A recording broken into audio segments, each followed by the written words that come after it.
Social media पर एक video viral हो रहा है जहां पर जंतर मंतर पर प्रदर्शन कर रहे प्रदर्शनकारियों पर एआई निगरानी टेक्नोलॉजी का इस्तेमाल किया जा रहा है, फेशियल रिकॉग्निशन टेक्नोलॉजी का इस्तेमाल किया जा रहा है दिल्ली पुलिस की तरफ से। हालांकि इसको लेकर के दिल्ली पुलिस की तरफ से जो आधिकारिक बयान दिया गया उसमें ये कहा गया कि ये जो टेक्नोलॉजी है ये एक रूटीन प्रोसीजर है और लगभग सभी जगहों पर इसका इस्तेमाल होता है। तो अब ये पूरा मामला क्या है, इस पूरे मामले में क्या कुछ खास बातें आपको देखने को मिलेंगी और ये जो फेशियल रिकॉग्निशन टेक्नोलॉजी है ये किस तरीके से काम करती है, इसकी खामियां क्या हैं, इसको लेकर के भारत में क्या कानून मौजूद है और क्या कुछ किया जाना चाहिए, ये तमाम बिंदु हम इस पूरे टॉपिक में डिस्कस करने वाले हैं। तो चलिए, मेरा नाम है अक्षय और आपका स्वागत है दृश्य आईएएस चैनल की इस नए वीडियो में। करते हैं वीडियो की शुरुआत। और सबसे पहले यहां पर अगर आप देखें कि आपका क्या खबर जो है वो हमारे सामने निकल करके आई है। खबर अगर आप देखें, खबर बहुत सिंपल सी है कि एक मोबाइल कमांड व्हीकल का यहां पर इस्तेमाल हो रहा है जहां पर आपका लाइव सीसीटीवी फीड जो है वो यहां पर रिकॉर्ड की जा रही है। यहां पर जो दिल्ली पुलिस है, जो अथॉरिटीज हैं, वो इक्शान सर्विलांस सिस्टम का इस्तेमाल कर रही हैं। इक्शान सर्विलांस वैन का इस्तेमाल यहां पर किया जा रहा है जिसको 2023 में जिसको G20 समिट के दौरान दिल्ली पुलिस के अंतर्गत शामिल किया गया था। इसको जो है आपका CP प्लस नाम की कंपनी ने निर्मित किया है। ये जो आपका ये जो वैन है, ये जो टेक्नोलॉजी है, ये 8 फिक्स्ड कैमरा इसमें मौजूद हैं जो कि 360 डिग्री व्यू प्रदान करते हैं। On the spot video analysis यहां पर होता है और लगातार जो है आपका कॉन्टिन्यूअसली जो भी गैदरिंग है, जो भी लोग हैं, उनकी निगरानी की जा सकती है। तो ये टेक्नोलॉजी का नाम क्या है? इक्शान सर्विलांस वैन। क्या नाम है? इक्शना सर्विलांस वैन। याद रखना है आपको, इक्शना सर्विलांस वैन जो है वो यहां पर इस्तेमाल हो रही है। यहां पर इसके अलावा आपका स्मार्ट ग्लासेस का भी इस्तेमाल किया जा रहा है। एआई स्मार्ट वेरेबल्स का इस्तेमाल हो रहा है जिस टेक्नोलॉजी का नाम है अंजना लेंसेज। क्या नाम है? अंजना लेंसेज। एक भारतीय कंपनी द्वारा निर्मित वेरेबल टेक्नोलॉजी है, यानी कि इसको आप जो है जैसे आप चश्मा लगाते हैं उसी तरीके से इसको भी पहना जाता है और ये थर्मल इमेजिंग और इंटीग्रेटेड फेशियल रिकॉग्निशन सिस्टम की तरह काम करता है। यानी कि जो आपका जो ग्लासेस हैं उसपे एआई टेक्नोलॉजी मौजूद है और वो एआई टेक्नोलॉजी आसपास में जो भी लोग हैं उनकी वीडियो को रिकॉर्ड करती है और फिर फेशियल रिकॉग्निशन करने का काम करती है, लोगों की पहचान करने का काम करती है। तो ये तमाम टेक्नोलॉजीज जो हैं वो आपका प्रदर्शन साइट पर इस्तेमाल की जा रही हैं जिसको लेकर के आधिकारिक जानकारी हमारे पास मौजूद है। तो ये हमने देखा कि क्या क्या डेटा जो है वो यहां पर इस्तेमाल हो रहा है, क्या क्या टेक्नोलॉजी इस्तेमाल हो रही है। अब ये जो फेशियल रिकॉग्निशन टेक्नोलॉजी है, ये टेक्नोलॉजी आखिर काम कैसे करती है? जो आपका फेशियल रिकॉग्निशन सिस्टम है, ये सिस्टम आखिर काम कैसे करता है, इसके तमाम फीचर्स क्या होते हैं, इसकी अंदर की कार्यप्रणाली क्या होती है, वो एक बार हम देखते हैं। तो जो आपका फेशियल रिकॉग्निशन सिस्टम है उसमें जो सबसे पहला स्टेप होता है वो होता है आपके फेस को कैप्चर करना। तो सबसे पहले आपका वीडियो रिकॉर्डिंग के माध्यम से व्यक्ति की इमेज या व्यक्ति की वीडियो को कैप्चर किया जाता है। तो सबसे पहले आपकी वीडियो को कैप्चर किया जाएगा, आपके फेस को कैप्चर किया जाएगा। उसके बाद आपका जो फेस है उसका एक डिजिटल टेम्पलेट तैयार किया जाएगा। आपके जो फेस के फीचर्स हैं उन फीचर्स को लेकर के एक डिजिटल टेम्पलेट तैयार किया जाएगा। कुछ एक आप कह सकते हैं फीचर्स का जो है आपके चेहरे के जो फीचर्स हैं उनकी एक रूपरेखा तैयार की जाएगी और उसके बाद दिल्ली पुलिस के पास या प्रशासन के पास पहले से जो आपका डेटाबेस मौजूद है उस डेटाबेस के साथ आपका जो टेम्पलेट है उसको मैच किया जाएगा। मैच किसके साथ किया जाएगा? पहले से जो आपका जो क्रिमिनल्स का डेटा दिल्ली पुलिस के पास मौजूद है, तो जो क्रिमिनल्स का डेटा दिल्ली पुलिस या फिर तमाम जो आपके अथॉरिटीज हैं उनके पास मौजूद हैं, उनके फेस के साथ जो है फिर फेस को मैच किया जाएगा। अगर दोनों में मैच आ जाता है, अगर दोनों में सिमिलैरिटीज आ जाती हैं, फिर यहां पर क्या होता है, उसको फ्लैग कर दिया जाता है। फ्लैग करने का मतलब होता है कि यहां पर सिमिलैरिटी आ चुकी है। कितने पर फ्लैग होता है? तो रिपोर्ट ये बताती है 2022 में दिल्ली पुलिस में एक आरटीआई दाखिल की गई थी जिस आरटीआई में बताया गया था कि जो आपका जो रिकॉग्निशन सिस्टम है उसमें 80% तक अगर सिमिलैरिटी आ जाती है, यानी कि अगर किसी व्यक्ति का चेहरा जो है वो किसी अपराधी के चेहरे से 80% मैच हो जाता है तो उसको फ्लैग कर दिया जाता है।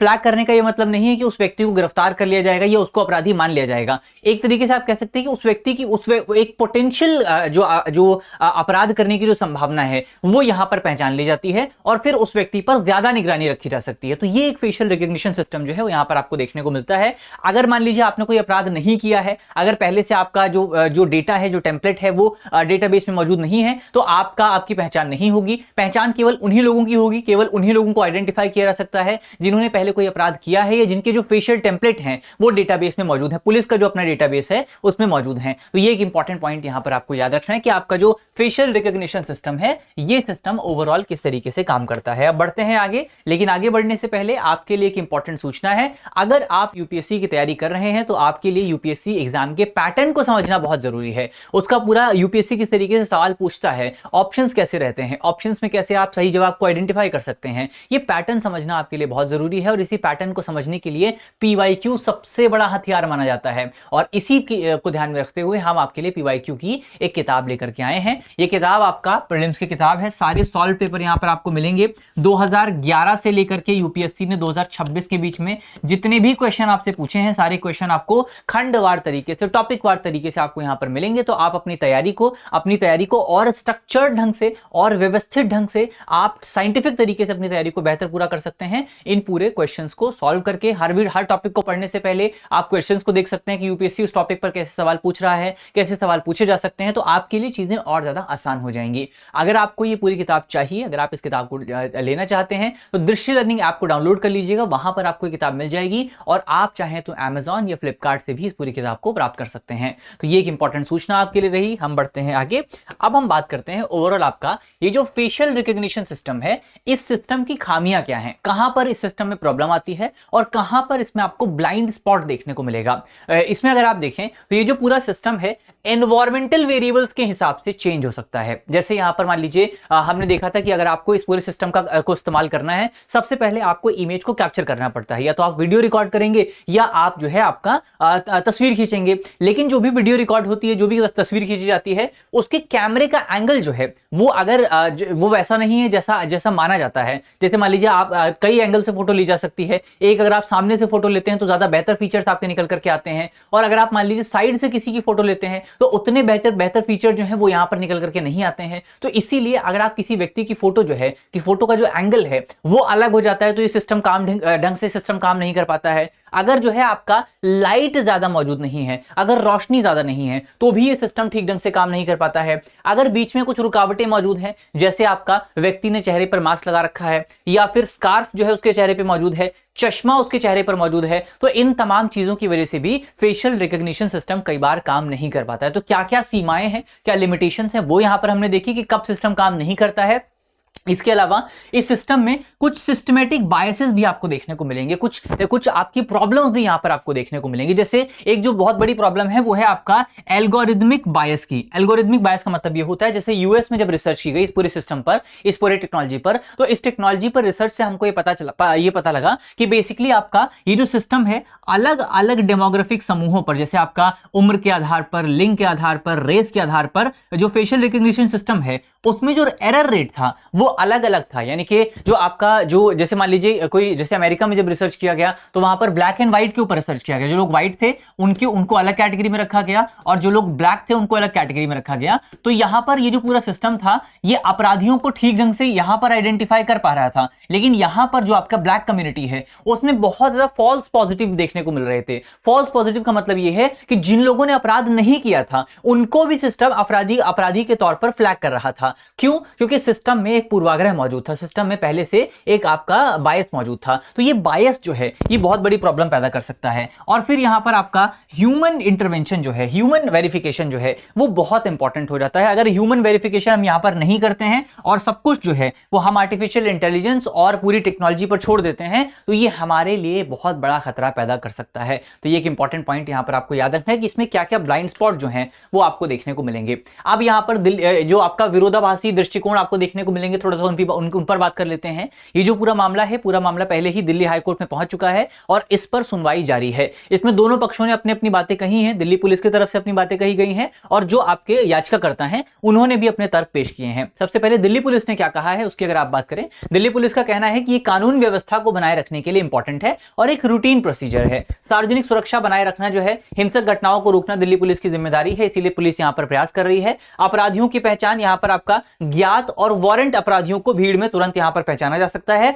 और सॉलिसिटर जनरल तुषार मेहता ने कहा है कि यह टेक्नोलॉजी केवल सुरक्षा के लिए है और इसका इस्तेमाल बिल्कुल भी जासूसी के लिए या फिर स्पाइंग के लिए नहीं किया जाएगा। तो ओवरऑल एक रूटीन प्रोसीजर है जिसका मुख्य इस्तेमाल जो है दिल्ली पुलिस अपने काम को और बेहतर ढंग से करने के लिए, अपनी एफिशिएंसी को बढ़ाने के लिए कर रही है। लेकिन याचिकाकर्ताओं का क्या कहना है? याचिकाकर्ताओं का यह कहना है कि ओवरऑल जब आप इस तरीके की टेक्नोलॉजी इस्तेमाल करते हैं, आप 24 घंटे प्रदर्शनकारियों को किसी सर्विलांस के अंतर्गत रखते हैं, तो उनके अंदर जो है सेल्फ सेंसरशिप का एक डर जो है, एक सेल्फ सेंसरशिप का जो भावना है वो पैदा हो जाती है। लोग अपने आप को प्रदर्शन में शामिल होने से रोकने लगते हैं, या फिर दूसरे जो आपके रिस्ट्रिक्टिव गियर्स हैं उनका इस्तेमाल करने लगते हैं, मास्क का इस्तेमाल करने लगते हैं, स्कार्फ से अपने चेहरे को ढकने लगते हैं। ये चीज आपको देखने को मिलती है। लोगों के बीच में प्रोफाइलिंग का डर रहता है, लोगों के बीच में इस बात का डर रहता है कि गलत जो डेटा है उसका डेटा का गलत इस्तेमाल किया जा सकता है, उनके परिवार वालों को डराया जा सकता है, संस्थाओं और नियोक्ताओं जो आपके एम्प्लॉइज हैं उनको ये डेटा भेजा जा सकता है, तो उनके जीवन पर उनकी जो नौकरी है उस पर खतरा पैदा हो सकता है। तो यहाँ पर आपका ओवरऑल जो भी आपके अधिकार हैं, जैसे निजता का अधिकार हो गया, गरिमा का अधिकार हो गया, आर्टिकल 21 हो गया, आपका अभिव्यक्ति की स्वतंत्रता का अधिकार हो गया, शांतिपूर्ण सभा के संवैधानिक अधिकार हो गया, आर्टिकल 19 क्लॉज 1 सब क्लॉज भी हो गया, इनका उल्लंघन यहां पर आपको देखने को मिल रहा है, जो कि याचिकाकर्ता की तरफ से कहा गया है। तो ये एक इंपॉर्टेंट पॉइंट आपको याद रखना है। अब यहां पर अगर आप देखें कि ओवरऑल आपका भारत में आपने कानून के बारे में भी सुना होगा, जो कानून है डीपीडीपी एक्ट यानी कि डिजिटल डेटा प्रोटेक्शन एक्ट। तो आपका digital personal data protection act जो है वो क्या कहता है, उसकी अगर आप बात करें तो यहां पर आपका जो नियम है, नियम ये कहता है कि चेहरे की इमेज यानी कि आपका जो चेहरा है और आपका जो डिजिटल टेम्पलेट है, चेहरे के जो फीचर्स के आधार पर जो डिजिटल टेम्पलेट बनाया जाता है वो पर्सनल डेटा की कैटेगरी में रखा गया है, वो पर्सनल डेटा की कैटेगरी में रखा गया है, यानी कि इसका जो है अथॉरिटीज गलत इस्तेमाल नहीं कर सकती हैं, या इसको स्टोर करके नहीं रखा जा सकता है बिना उस व्यक्ति की मंजूरी के, बिना उस व्यक्ति की अनुमति के। लेकिन कानून में आपको एक एक्सेप्शन भी देखने को मिलेगा, सेक्शन 17 है जो कि एक्सेप्शंस की बात करता है, जहां पर यह कहा गया है कि किसी अपराध को रोकने के लिए, किसी मामले की जांच करने के लिए या पब्लिक ऑर्डर सार्वजनिक सुरक्षा को बनाए रखने के लिए राज्य या सुरक्षा एजेंसीज जो है, इस मामले में जैसे दिल्ली पुलिस हो गई, वो डेटा के प्रोसेसिंग की जो है कर सकते हैं और उनको इस मामले में छूट प्रदान की गई है। तो सार्वजनिक सुरक्षा के लिए और किसी मामले की जांच करने के लिए सरकारी एजेंसीज जो हैं वो इस पूरे डेटा को, यानी कि चेहरे के जो आपके फीचर्स हैं, आपका जो डिजिटल टेम्पलेट है उसका इस्तेमाल कर सकती हैं। इसमें यहां पर अगर आप देखें तो कानून में कुछ खामियां आपको देखने को मिलेंगी। कानून में खामियां यह है कि वर्तमान जो कानून है उस कानून में फेशियल रिकॉग्निशन टेक्नोलॉजी के इस्तेमाल को लेकर के कोई समर्पित रूल, कोई स्पेसिफिक रूल्स आपको देखने को नहीं मिलेंगे। यहां पर नहीं कहा गया है, इस पूरे कानून में कोई स्पेशल आपके रूल्स जो हैं वो नहीं बनाए गए हैं जो आपको ये बताते हो कि जो आपका वॉच लिस्ट है वो कैसे बनाई जाएगी, यानी कि कौन से लोगों की निगरानी की जाएगी। इस कानून में नहीं कहा गया है कि आपका सटीकता की जो लिस्ट है या सटीकता की जो थ्रेशोल्ड है वो कितना होना चाहिए। जैसे दिल्ली पुलिस अभी 80% का हमने देखा था कि 80% रूल का इस्तेमाल करती है कि अगर चेहरे के फीचर्स जो है 80% मैच हो जाते हैं तो उसको फ्लैग कर दिया जाता है। लेकिन यहां पर ये 80% का रूल कहां से आया है, इसको लेकर के कोई बैकग्राउंड जानकारी हमारे पास मौजूद नहीं है और ये किसी भी कानून में नहीं लिखा हुआ है। ये एक इंपॉर्टेंट प्रॉब्लम आपको मिलेगी। और तीसरी प्रॉब्लम यहां पर ये मौजूद है, ये जो डेटा यहां पर दिल्ली पुलिस द्वारा एकत्र किया जा रहा है, जो वीडियोस यहां पर रिकॉर्ड की जा रही हैं, जो फोटोज यहां पर कलेक्ट की जा रही हैं, वो वीडियोस और वो फोटोज जो हैं वो कितने समय तक के लिए स्टोर की जाएंगी, इसको लेकर भी आपको कोई रूल देखने को नहीं मिलेगा। तो वो कितने लंबे समय तक भी जो है अनिश्चित काल के लिए, जैसे यहां पर अगर आप देखें पुलिस के अनुसार भविष्य की जांच के लिए अनिश्चित काल तक डेटा जो है वो रखा जा सकता है। तो ये भी एक बहुत बड़ी प्रॉब्लम है कि डेटा कब तक रखा जाएगा ये यहां पर क्लियर नहीं किया गया है। तो ये हमने देखा कि क्या प्रॉब्लम है। अब यहां पर अगर आप देखें इसमें जो निजता के अधिकार का उल्लंघन हो रहा है, जो राइट टू प्राइवेसी का उल्लंघन हो रहा है, उसके लिए हमारे पास एक टेस्ट भी मौजूद है, जिस टेस्ट को जो कहा जाता है प्रोपोर्शनैलिटी टेस्ट, जिस टेस्ट को पुट्टास्वामी केस में सुप्रीम कोर्ट ने दिया था। तो अभी जो प्रोपोर्शनैलिटी टेस्ट है, ये टेस्ट क्या कहता है? ये टेस्ट जो है, ये टेस्ट आपका ओवरऑल 3 यहां पर सिद्धांत देता है, 3 यहां पर शर्तें देता है। अगर ये 3 शर्तें जो हैं, ये 3 शर्तें यहां पर पूरी होती हैं तो ऐसे मामले में किसी भी सिचुएशन में निजता के अधिकार का उल्लंघन किया जा सकता है, लेकिन इन 3 शर्तों का पूरा होना अनिवार्य है। अब यहां पर पहली शर्त अगर आप देखें, पहली शर्त है आपका वैधानिकता की, यानी लीगैलिटी की। तो यहां पर सवाल ये उठता है कि जो कार्यवाही यहां पर दिल्ली पुलिस द्वारा की जा रही है वीडियो को रिकॉर्ड करने की और एआई के माध्यम से फेशियल रिकॉग्निशन करने की,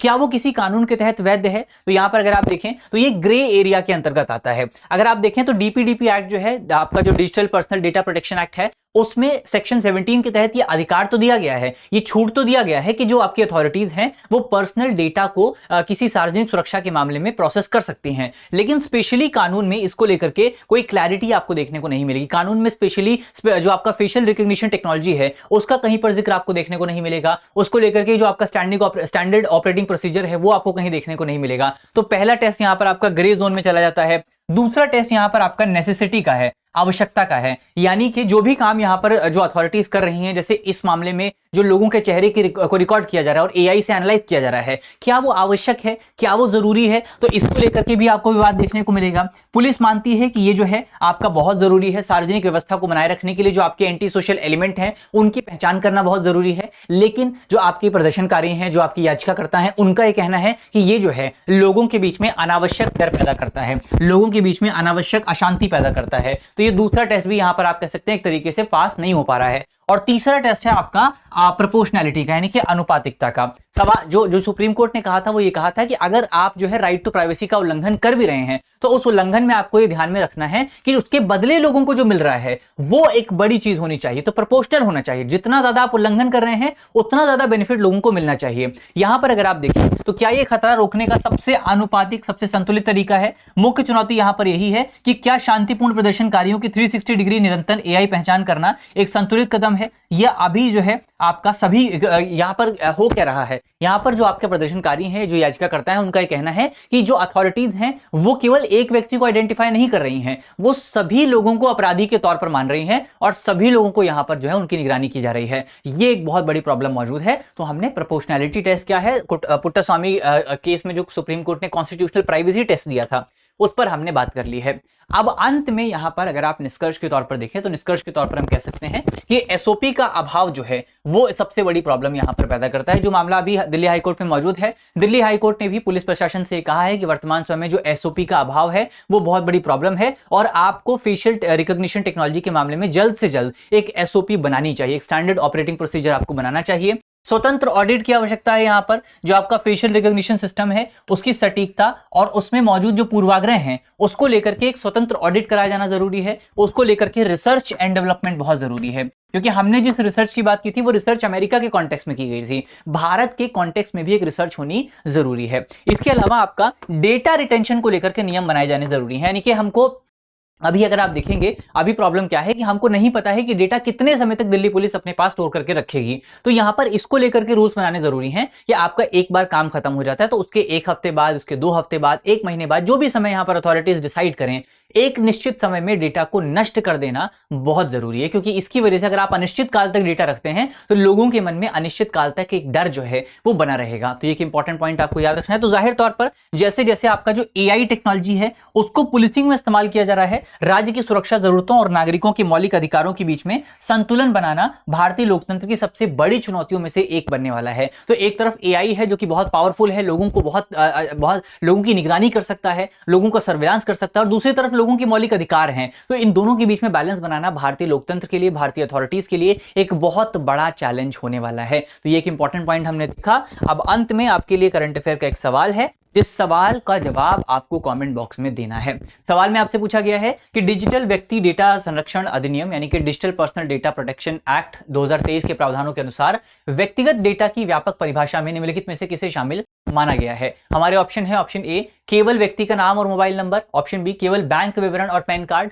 ऑप्शन डी पहचानने योग्य लोगों से जुड़ी चेहरे की छवियां और डिजिटल टेम्पलेट, ऑप्शन डी केवल सोशल मीडिया पर सार्वजनिक की गई जानकारी। तो इसका सही जवाब क्या होगा वो आपको जल्दी से कमेंट बॉक्स में बताना है कि यहां पर इनमें से किस टेक्नोलॉजी को इनमें से किस जानकारी को पर्सनल डेटा की कैटेगरी में रखा जा सकता है। तो यहां पर इसी नोट के साथ करते हैं आज की अपनी वीडियो को समाप्त। मुझे उम्मीद है कि इस वीडियो में हमने जितने भी इंपॉर्टेंट टॉपिक डिस्कस किए हैं वो सारे टॉपिक आपको समझ में आए होंगे। अगर आपको वीडियो अच्छी लगी है तो वीडियो को लाइक कीजिएगा, वीडियो को शेयर कीजिएगा अपने दोस्तों के साथ, अपने साथियों के साथ, और अगर आप हमारे चैनल पर नए हैं तो चैनल को सब्सक्राइब करना बिल्कुल मत भूलिएगा। मिलते हैं आपसे अगली वीडियो में, तब तक के लिए अपना ख्याल रखिए, ध्यान रखिए, पढ़ते रहिए। धन्यवाद।